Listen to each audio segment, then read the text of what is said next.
I thought loneliness was my only companion in that silent house. Until one unexpected moment shattered everything I believed about myself. My stepson's accidental entrance while I was changing was supposed to be an awkward mishap. But the way his eyes lingered, the magnetic pull between us and the unspoken tension, it was as if the world stopped spinning. I couldn't breathe, and deep down, I knew life would never be the same again. For years, my life had been defined by routine and a slow, aching sense of invisibility. My name is Rebecca, and I used to believe my husband Mark and I were the perfect couple. Mark was driven, successful, and consumed by his work, a trait I admired in the beginning. But as the years went by, his long hours at the office and late-night calls started to chip away at the foundation of our marriage. Our evenings together were monotonous. He'd sit on the couch, glued to his laptop, scrolling through emails or jotting down notes, while I pretended to care about whatever show flickered on the TV. The warmth we once shared had been replaced by a cold, silent distance. There were no more tender touches or stolen glances, just two people living parallel lives in the same house. When Alex, Mark's son from his previous marriage, moved back home after graduating from university, I thought it might inject a little life into our stale household. Alex had grown into a confident, charismatic young man, a stark contrast to Mark's detached demeanor. He was polite and considerate, always offering to help with dinner or sitting with me during my evening tea. His presence was a refreshing change, filling the empty spaces that Mark had left behind. But as the days went by, I started to notice something else. Sometimes I'd catch Alex's gaze lingering on me a moment too long, or his hand brushing against mine in a way that felt deliberate. At first, I dismissed these as innocent gestures, a figment of my imagination, a symptom of my loneliness. After all, what could possibly be inappropriate about a stepson showing kindness to his stepmother? Yet, there was something about Alex that unsettled me. His charm was magnetic, his smile disarming, and his eyes held an intensity that left me questioning myself. He reminded me of a version of Mark I had fallen in love with years ago, a version I feared was long gone. Deep down, I knew I was walking a dangerous line.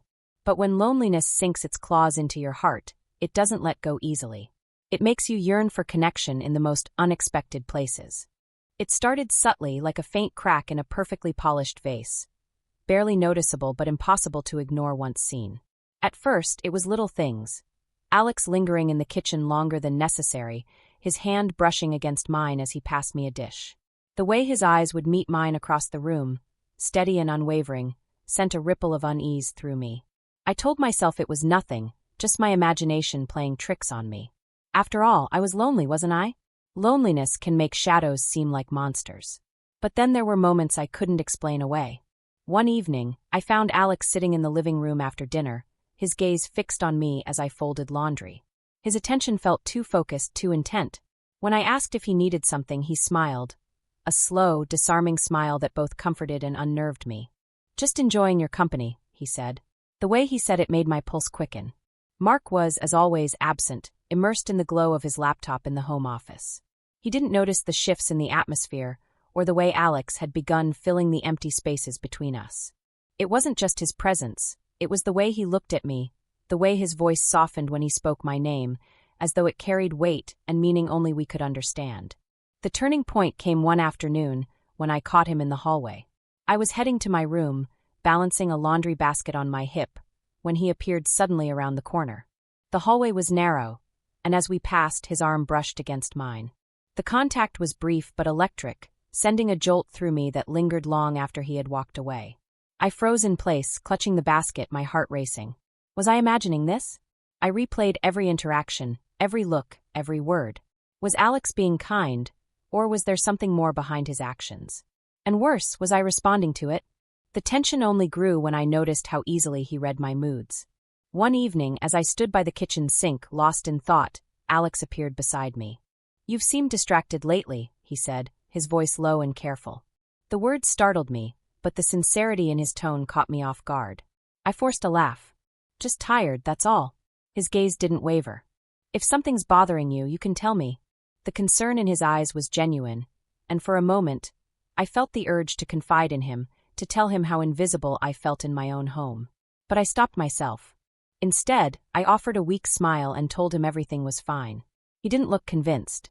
The moments of unease continued to stack, like kindling on a fire waiting to ignite. The way he watched me from across the table during dinner, the way his fingers brushed mine when he handed me a glass, the way his voice lingered on my name, it all felt loaded, too meaningful. I told myself I was imagining things, that it was harmless. After all, he was my stepson. But deep down, I knew that wasn't entirely true. There was a tension building between us, an unspoken connection that neither of us dared to acknowledge. It hovered in the air, heavy and suffocating, like a storm waiting to break. And then there was the way I started noticing him. The sound of his voice, the way his hair fell across his forehead, the intensity in his gaze. I couldn't deny it anymore. I was crossing a line in my thoughts, and I wasn't sure I could find my way back. The shift between Alex and me was almost imperceptible at first, a stolen glance here, a lingering moment there. But as the days passed, the tension between us grew heavier, more undeniable, like the tightening of a coiled spring. Each encounter felt charged, crackling with an energy I couldn't name, but also couldn't ignore. It happened one evening, as I stood in the kitchen preparing dinner. The hum of the oven filled the silence, and the aroma of roasting vegetables wafted through the air. Alex entered the room, his steps hesitant yet deliberate. "Need help?" he asked, his voice soft but steady. I glanced up at him, forcing a smile to mask the flutter in my chest. "Sure, you can chop the parsley." He moved closer, standing so near that the warmth of his body radiated against my side. As he reached for the cutting board, his hand brushed mine. The contact was fleeting, but it sent a jolt up my arm, a sensation I struggled to hide. I pulled my hand back quickly, but not quickly enough to miss the way his gaze lingered on me, a look that felt equal parts curious and intent. "Are you okay?" he asked, his tone quiet but filled with something I couldn't quite place. I nodded too quickly. "Of course. Just tired." He didn't look convinced, but he didn't press. Instead, he continued chopping, his movements calm and measured. But the air between us felt thick, like an invisible thread tethered us together, pulling tighter with each passing second. Later that night, as I climbed the stairs to my room, I paused outside his door. The faint glow of his desk lamp spilled into the hallway, and I could hear the soft rustle of pages turning. I told myself to keep walking, to go to my room and close the door. But my feet betrayed me, lingering just long enough for the door to creak open slightly. Alex looked up, his expression softening when he saw me. "Rebecca," he said, his voice laced with surprise and something deeper, warmer. "What's up?" I hesitated, my hand gripping the doorframe for balance. "I just wanted to say good night." He smiled, a slow, genuine smile that made my chest tighten. "Good night." His eyes held mine for a moment too long, and I felt my breath hitch. Without thinking, I nodded and turned away, my heart pounding as I hurried down the hall. That night, I lay awake in bed, staring at the ceiling, replaying the look in his eyes and the way it made me feel, alive, seen, desired. The following day, the tension only grew. As I stood in the laundry room folding towels, Alex appeared in the doorway. He leaned against the frame, his arms crossed, watching me with an intensity that made my hands fumble. "Do you ever take a break?" he asked, his tone light but his gaze unwavering. I laughed nervously. "Not really. Someone has to keep this house running." He stepped closer, his presence filling the small room. "You do too much for everyone else. When was the last time someone did something for you?" The question caught me off guard, and I faltered, unable to meet his eyes. "I'm fine," I said, my voice barely above a whisper. "You don't have to pretend with me," he said, his voice low and steady. "I see how much you carry. You don't have to do it alone." His words hit me harder than I expected, and I felt my defenses crumble just a little. "Thank you, Alex," I said softly, my voice trembling. "That means a lot." He stepped closer still, his hand brushing against mine as he reached for a towel. The touch was deliberate, and this time, I didn't pull away. My breath caught as our eyes met, and for a moment, the world seemed to fall away. It was just us, standing too close in a room that felt too small. "I'm here for you," he said, his voice barely above a whisper. "Always." The sincerity in his tone was disarming, and I felt a pang of guilt mixed with a surge of longing. I knew I should step back, put some distance between us, but I couldn't. Instead, I stood frozen, caught in the pull of his presence. As the days went on, the moments between us grew more frequent, more intense. A hand brushing mine in the kitchen, a shared glance across the living room, a conversation that lingered long after it should have ended. Each interaction felt like a step closer to a line we both knew we shouldn't cross, yet neither of us seemed willing to stop. One evening, as I passed him in the hallway, he reached out, his fingers brushing my arm. I turned to face him, my breath hitching at the intensity in his gaze. "Rebecca," he said, his voice soft but firm, "I don't know where this is going, but I can't pretend I don't feel it." I swallowed hard, my pulse racing. "Alex, we can't." "I know," he said, cutting me off. "But that doesn't change what's here." The weight of his words hung between us, unspoken yet impossible to ignore. In that moment, I knew we were teetering on the edge of something dangerous, something we might not be able to come back from. The night it all unraveled started like any other. Quiet, uneventful, and heavy with unspoken tension. Mark was, as always, holed up in his office, engrossed in work. I busied myself in the kitchen, cleaning up after dinner, but my mind was elsewhere. The weight of my thoughts pressed down on me, and no matter how much I tried to focus on the mundane tasks, I couldn't shake the memory of Alex's touch, the intensity of his gaze, and the pull that seemed to grow stronger every time we were alone. As the clock ticked closer to midnight, the house grew still. I had retreated to my room, hoping the solitude would quiet my restless mind. But as I sat on the edge of my bed, staring at the faint glow of the moonlight streaming through the window, I heard the soft creak of footsteps in the hallway. My heart leapt. I told myself it was probably Mark heading to the kitchen for a glass of water, but when the faint knock came at my door, I knew it wasn't him. "Rebecca." Alex's voice was soft, barely above a whisper. I froze, my pulse quickening as I stared at the door. Every rational thought screamed at me to tell him to go away, but my body betrayed me. Slowly, I rose from the bed and opened the door. He stood there, his expression unreadable but his eyes filled with something I couldn't ignore. "Can we talk?" he asked, his voice low and careful. I nodded, stepping aside to let him in. He closed the door behind him, and the click of the latch felt deafening in the quiet room. The air between us was charged, the silence heavy with anticipation. "I can't stop thinking about you," he admitted, his voice trembling slightly. "About us? About what's happening?" I opened my mouth to respond, but no words came. Instead, I looked away, my gaze falling to the floor as I tried to steady my breathing. "Rebecca," he said softly, stepping closer. His hand reached out, gently brushing against mine. "Tell me you don't feel it too, and I'll walk away." I couldn't. The words caught in my throat, and the silence spoke volumes. Slowly, I lifted my eyes to meet his, and in that moment the dam broke. Before I knew it, he had closed the distance between us, his hands gently cradling my face as his lips found mine. The kiss was hesitant at first, as though he were waiting for me to pull away. But when I leaned into him, it deepened, becoming more urgent, more consuming. Time seemed to stop as we surrendered to the moment, the weight of the world slipping away as his arms wrapped around me. I knew it was wrong. I knew the consequences could be catastrophic. But in that instant, I didn't care. All I cared about was the way he made me feel, alive, seen, and wanted in a way I hadn't felt in years. We stumbled toward the bed, our movements uncoordinated and frantic. His hands traced the curve of my back, sending shivers down my spine, and I felt myself sinking into him, into the moment. But just as the world seemed to blur into nothing but the two of us, a sound shattered the haze, a sharp, unmistakable knock at the door. "Rebecca." Mark's voice was clear and casual, but the weight of it hit me like a freight train. Panic surged through me, and I scrambled to sit up, my heart pounding so loudly I was sure Mark could hear it. Alex froze, his eyes wide with alarm as the reality of the situation crashed down around us. "Oh my God," I whispered, clutching the sheet tightly around me. "He's right outside." "Relax," Alex said quickly, his voice low and urgent. "Stay calm. We'll figure this out. Stay calm." I hissed, my voice barely above a whisper. "He's going to find us." Mark knocked again, the sound more insistent this time. "Rebecca, are you in there?" I forced my voice to sound steady, though it wavered with fear. "Just a second," I called, trying to sound casual. Alex moved quickly, grabbing his shirt from the floor and slipping it on. He glanced at the window, and I realized with a sinking feeling what he was planning. "You can't," I whispered. "What if he sees you?" "Do you have a better idea?" he shot back, his voice tense but calm. "I'll be fine. Just stay composed." Before I could protest further, he slid the window open and climbed out, disappearing into the night. I stood frozen, my heart racing as I tried to collect myself. When I finally opened the door, Mark was standing there, his brow furrowed with concern. "What's going on?" he asked, his eyes scanning my face. "You've been in here a while."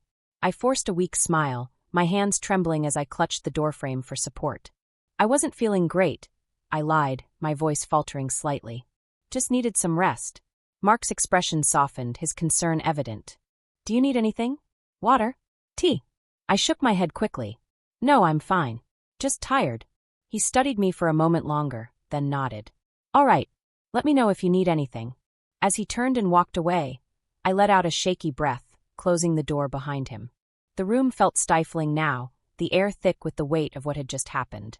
My mind raced, the reality of the situation sinking in. I had crossed a line I could never uncross. The days that followed were a blur of stolen glances and unspoken tension. Alex and I avoided being alone together, the weight of our actions hanging heavy between us. Mark remained oblivious, his attention consumed by work, but I couldn't shake the feeling that the walls were closing in. Late one night, as I stood outside Alex's door, I hesitated. The urge to see him, to talk to him, was overwhelming. But as I raised my hand to knock, I froze, my thoughts tangled in a web of fear and longing. Before I could decide, the door opened and Alex stood there, his expression soft but pained. Rebecca, he said quietly. What are we doing? I didn't have an answer. All I knew was that we were standing on the edge of a precipice, and I wasn't sure either of us had the strength to step back. The days that followed felt like walking through a minefield, every moment laced with tension and dread. Alex and I avoided being alone together, but the weight of what had happened lingered in every glance, every word, every shared space. Mark, oblivious as ever, went about his routine, his focus firmly on his work. But for me, every second in that house was a reminder of the line I had crossed and the devastation that could follow if the truth came to light. One morning, as I sat at the kitchen table nursing a cup of coffee, Alex entered the room. His steps were hesitant, his eyes flickering to mine before quickly looking away. Morning, he mumbled, his voice subdued. Morning, I replied, my voice equally quiet. The air between us was thick with unspoken words, but neither of us dared to break the silence. Instead, he poured himself a cup of coffee and sat across from me, his movements careful and deliberate. For a moment we sat in silence, the only sound the soft clink of his spoon against the mug. Finally, he looked up, his expression pained. We need to talk. I swallowed hard, my stomach twisting in knots. Not here, I whispered, glancing toward the doorway. Mark's office was just down the hall, and the thought of him overhearing us made my heart race. Alex nodded, his jaw tightening. Later then.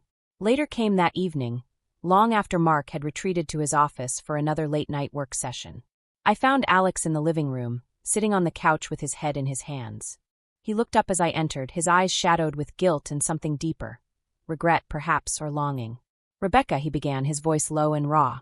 I can't do this anymore. I sat beside him, my hands clasped tightly in my lap. I know, I said softly. Neither can I.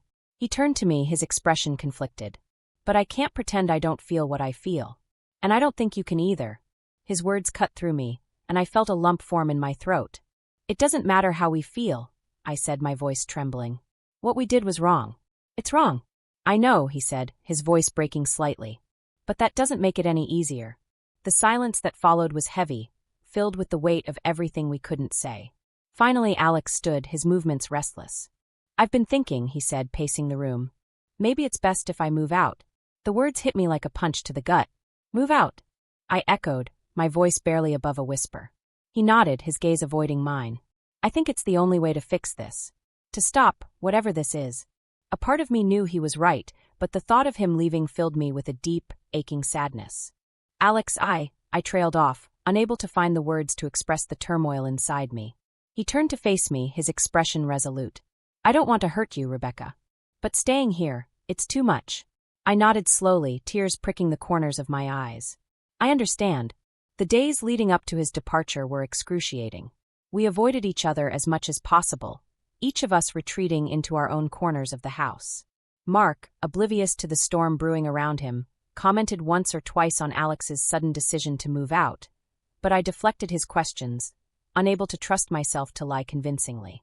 When the day finally came, Alex packed his things quietly, his movements slow and deliberate. I stood in the doorway of his room, my heart heavy as I watched him fold the last of his clothes into a suitcase. Take care of yourself, he said softly, his voice thick with emotion. You too, I replied, my voice barely audible. For a moment he hesitated, as though he wanted to say more. But then he nodded, his jaw tightening, and walked past me without another word. The sound of the front door closing behind him was like a knife to my chest. In the weeks that followed, the house felt emptier than ever. Mark remained oblivious to the cracks in our marriage, his attention consumed by his work as always. But I couldn't ignore the void Alex had left behind, or the weight of the guilt that pressed down on me like a stone. Late one night, as I lay awake in bed, I heard Mark stir beside me. "You've been so quiet lately," he said, his voice groggy but tinged with concern. "Is everything okay?" I forced a smile, though he couldn't see it in the dark. "Just tired," I replied, the familiar lie slipping easily from my lips. But even as I said it, I knew it wasn't the whole truth. The guilt, the regret, the longing, they were all still there, simmering beneath the surface. And no matter how much time passed, I wasn't sure I would ever be able to let them go. The weeks after Alex left were a haze of conflicting emotions.